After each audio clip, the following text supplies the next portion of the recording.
نحمدہ ونصلی علی رسولہ الکریم اما بعد فاعوذ باللہ من الشیطان الرجیم بسم اللہ الرحمن الرحیم۔ میری معزز ماں اور بہنوں، السلام علیکم ورحمۃ اللہ وبرکاتہ۔ امید ہے آپ لوگ سب خیریت سے ہوں گے انشاءاللہ۔ آج ہم نے سورۃ البقرہ کی آیت نمبر 83 کا لفظی ترجمہ اور تشریح پڑھنی ہے انشاءاللہ۔ اعوذ باللہ من الشیطان الرجیم بسم اللہ الرحمن الرحیم۔ وَإِذْ أَخَذْنَا مِيثَاقَ بَنِي إِسْرَائِيلَ لَا تَعْبُدُونَ إِلَّا اللَّهَ۔ وَإِذْ اور جب أَخَذْنَا ہم نے لیا، میثاق پختہ عہد، بنی اسرائیل سے، کس چیز کا؟ لا تعبدون کہ تم نہ عبادت کرنا، الا اللہ سوائے اللہ کے، یعنی سب سے پہلے جس چیز کا وعدہ لیا گیا ہے وہ ہے توحید۔ سب سے پہلے توحید ہے کہ تم نے نہیں عبادت کرنی سوائے اللہ کے، اللہ کے علاوہ تم نے کسی کو حاجت روا مشکل کشا نہیں جاننا۔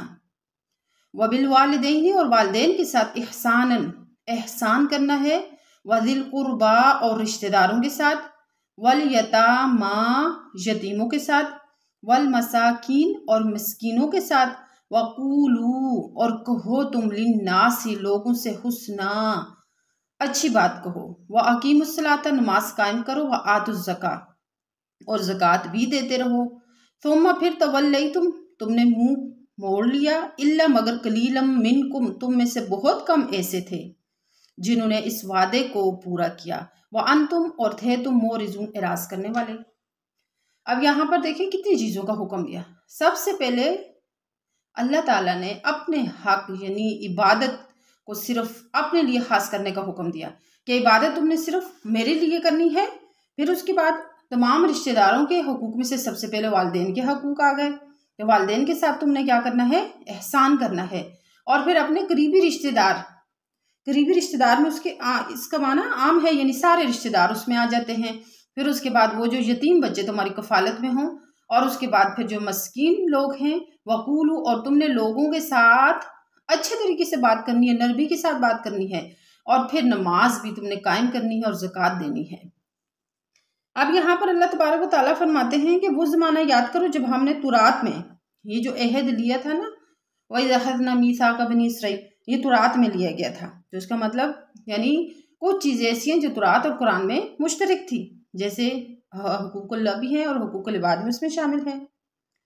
تو اللہ تبارک و تعالیٰ فرماتے ہیں کہ ہم نے تورات میں قول و قرار بنی اسرائیل سے یہ لیا کہ تم نے عبادت نہیں کرنی مگر اللہ کی، اور ماں باپ کی اچھی طرح سے خدمت گزاری کرنی ہے، اہل قرابت کی بھی یعنی اپنے رشتہ داروں کی بھی، اور بے باپ کے بچوں کی بھی، اور غریب محتاجوں کی بھی۔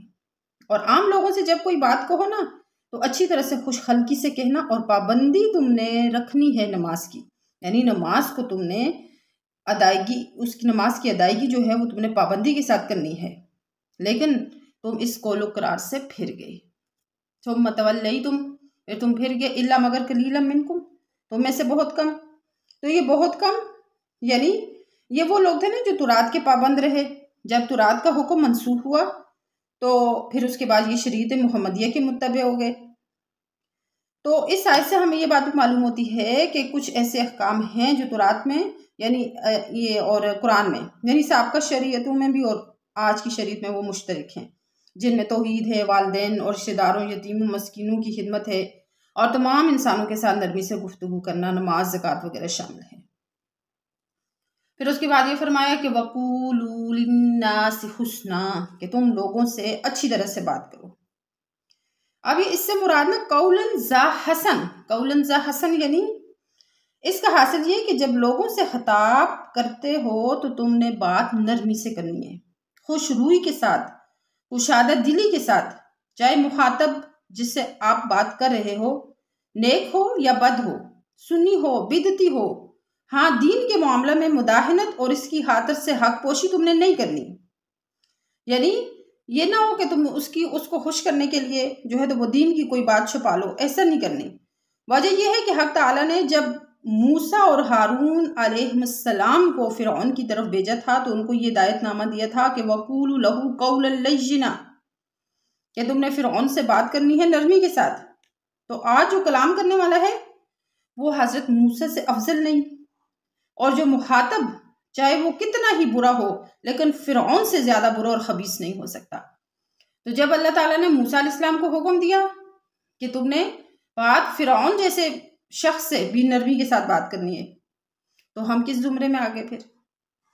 ہمیں تو چاہیے کہ ہم نرمی کے ساتھ ہر کسی سے بات کریں، چھوٹا ہے بڑا ہے، اپنا ہے پرایا ہے، یا وہ نیک ہے بد ہے جو بھی ہے، لیکن ہمیں اس کے ساتھ بات اچھے طریقے سے کرنی ہے۔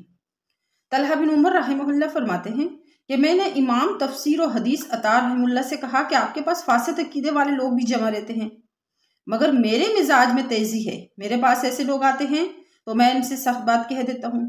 حضرت عطا رحمہ اللہ نے فرمایا کہ ایسا نہ کرو، کیونکہ حق تعالیٰ کا حکم ہے کہ وَقُولُوا لِلنَّاسِ حُسْنًا، لوگوں سے اچھی بات کہو۔ اب اس للناس، ناس کے اندر سب شامل ہیں، یہودی نصرانی یہ سب داخل ہیں۔ ہاں مسلمان کیسا ہی ہو تو وہ تو بدرجہ اولا اس میں شامل ہوگا کہ اس سے تو آپ نے کرنی ہی اچھے طریقے سے بات ہے۔ اس لیے ہر کسی کو یہ چاہیے کہ وہ والدین، چاہے بہن بھائی رشتہ دار کوئی غیر ہیں جو بھی ہیں، سب کے ساتھ نرمی سے بات کرنی چاہیے۔ جیسے حدیث شریف میں آتا ہے مَن یحرم الرفق یحرم الخیر کلہ، کہ جو بھلائی سے، جو نرمی سے محروم رہا وہ ہر بھلائی سے محروم رہا۔ تو یہاں پر ہمارے لیے سوچنے کا مقام ہے کہ حدیث اور قرآن ہمیں کس چیز کا حکم دیتا ہے اور ہم کیا کہتے ہیں۔ اور ہم تو کہتے ہیں کہ ہمیں تو بڑا غصہ آتا ہے، اور لوگ بعض اوقات سخت کلامی پہ اور کسی کے زیادہ غصہ ہونے پہ تو ان کو فخر ہوتا ہے، لیکن قرآن ہمیں کہتے ہیں وَقُولُوا لِلنَّاسِ حُسْنًا۔ اس میں للناس عام ہے، یہ نہیں کہا کہ تم نے کچھ لوگوں سے اچھے طریقے سے بات کرنی اور کچھ سے اچھے طریقے سے نہیں کرنی، بلکہ للناس میں سب شامل ہیں، یہود نصارہ بھی شامل ہیں اور مسلمان تو بدرجہ اولا شامل ہیں، چاہے وہ اچھا ہے برا ہے نیک ہے بد ہے جو بھی ہے، اپنا ہے پرایا ہے، سب کے ساتھ اچھے طریقے سے بات کرنی ہے۔ امید ہے آپ لوگوں کو سمجھ آئی ہوگی۔ تو آپ لوگوں سے میری ریکویسٹ ہے کہ میری چینل کو سبسکرائب لائک ضرور کریں، اور پلیز آپ کو اگر میری بات سمجھ آئی ہو تو آپ کمنٹس کر کے مجھے ضرور بتائیے تاکہ مجھے خوشی ہو اس سے کہ میرے جو ویوز ہیں جو سن رہے ہیں، مجھے سننے والے ہیں، ان کو سمجھ آ رہی ہے، کچھ فائدہ ہو رہا ہے، اور اس سے میرا حوصلہ اور زیادہ بڑھے گا تو میں آپ لوگوں کو اور اچھے طریقے سے انشاءاللہ سمجھانے کی کوشش کروں گی۔ وما علینا الا البلاغ۔